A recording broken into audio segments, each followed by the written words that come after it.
Salam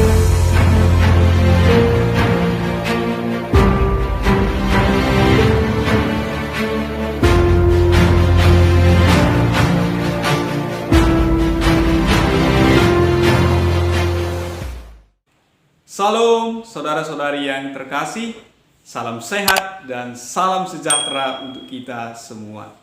Hari ini kita akan mendalami tema APP kita yang kedua, yaitu Keluarga Katolik Membangun Etos Kerja Kristiani. Sebelum kita mendalami tema ini, mari kita bersatu dalam doa. Dalam nama Bapa dan Putra dan Roh Kudus. Amin. Ya Bapa, kami bersyukur dan berterima kasih kepadamu atas kesempatan yang penuh rahmat ini yang Kau anugerahkan bagi kami. Hari ini kami akan kembali merenungkan tema APP kami yang kedua, yaitu Keluarga Katolik Membangun Etos Kerja Kristiani. Hadirlah bersama kami di sepanjang pendalaman materi ini agar dapat menumbuhkan iman kami dan menambah semangat kerja di dalam diri kami. Demi Kristus Tuhan kami, amin. Dalam nama Bapa dan Putra dan Roh Kudus, amin. Saudara-saudari yang dikasihi Tuhan, dalam bahasa Latin ada semboyan yang berbunyi ora et labora, yakni berdoa dan bekerja.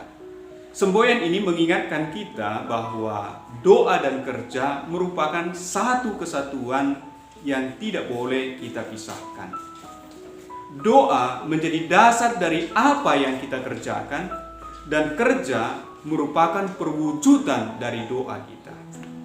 Doakanlah apa yang akan kamu kerjakan, dan kerjakanlah apa yang kamu doakan. Dalam suratnya kepada jemaat di Tesalonika, yakni 2 Tesalonika 3 ayat 1-13, Paulus memberi nasihat kepada kita mengenai apa yang harus kita hindari dan apa yang harus kita lakukan dalam hidup. Paulus menasihatkan kepada kita agar menjauhkan diri dari saudara-saudara yang tidak mau melakukan pekerjaannya. Hal itu karena Paulus tidak ingin jemaatnya melakukan amal palsu. Sebab ada orang yang tidak bekerja karena tidak memiliki kemampuan untuk bekerja. Mungkin karena kondisi fisiknya, misalnya cacat, sehingga dia tidak mampu untuk bekerja. Tentu Paulus sangat mengharapkan agar kita melakukan amal kasih terhadap saudara yang demikian. Tetapi ada juga orang yang tidak bekerja bukan karena tidak memiliki kemampuan untuk bekerja, tetapi karena tidak memiliki kemauan untuk bekerja. Dia tidak bekerja karena dia tidak mau bekerja. Atau dengan kata lain, dia malas untuk bekerja. Tentu harapannya, Paulus tidak ingin kita melakukan amal kasih terhadap saudara yang demikian. Karena itu dia menasihatkan, barang siapa tidak mau bekerja, janganlah dia makan. Hal serupa juga dinasihatkan kepada kita. Bagi kita yang memiliki kemampuan dan potensi untuk bekerja, baiklah kita bekerja supaya hidup kita, diri kita tidak tergantung kepada komunitas, tidak tergantung kepada jemaat, tidak tergantung kepada orang lain. Memiliki kemampuan untuk bekerja, memiliki potensi untuk bekerja, tetapi kita tidak mau bekerja, itu adalah sebuah kejahatan.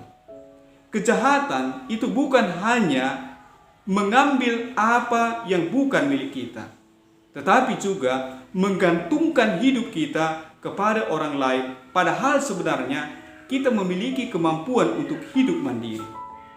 Jadi terkait dengan tema APP kita tahun ini, yakni keluarga sejahtera, itu bisa dicapai dengan menggunakan kemampuan dan potensi yang kita miliki untuk mencapai hidup sejahtera. Karena itu, saudara-saudari, Paulus bukan hanya menasehatkan kita untuk bekerja, tetapi dia juga memberi teladan bagaimana kita harus hidup. Paulus sebenarnya bisa hidup dari pelayanannya, tetapi dia bekerja supaya dia tidak tergantung kepada umat, supaya kehidupannya tidak tergantung kepada jemaat, dan tidak menjadi beban bagi jemaatnya. Jadi marilah kita belajar dari Paulus, di mana dia bekerja untuk pertama pelayanan bagi Tuhan. Dia mewartakan dan bekerja bagi Tuhan. Karena itu mari kita sucikan pekerjaan kita dengan bekerja dengan semangat Kristiani yang ada di dalam diri kita.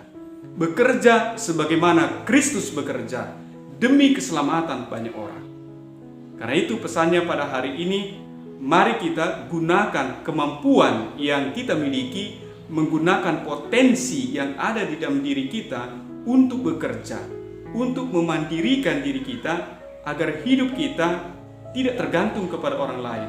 Dan kalau bisa, hidup kita berguna bagi orang lain. Hidup kita bermanfaat bagi orang lain. Hidup kita menjadi berkat bagi sesama kita, karena kita pada akhirnya bisa berderma, bisa menunjukkan tindakan belas kasih bagi saudara-saudara yang tidak memiliki kemampuan untuk bekerja. Dengan demikian, kita akan semakin menyerupai Kristus, menyerupai Tuhan yang melakukan tindakan, yang melakukan kerjanya untuk Tuhan dan untuk keselamatan manusia. Sekali lagi, mari kita bekerja dengan semangat Kristiani yang ada di dalam diri kita. Sekian, terima kasih. Salam sejahtera untuk kita semua.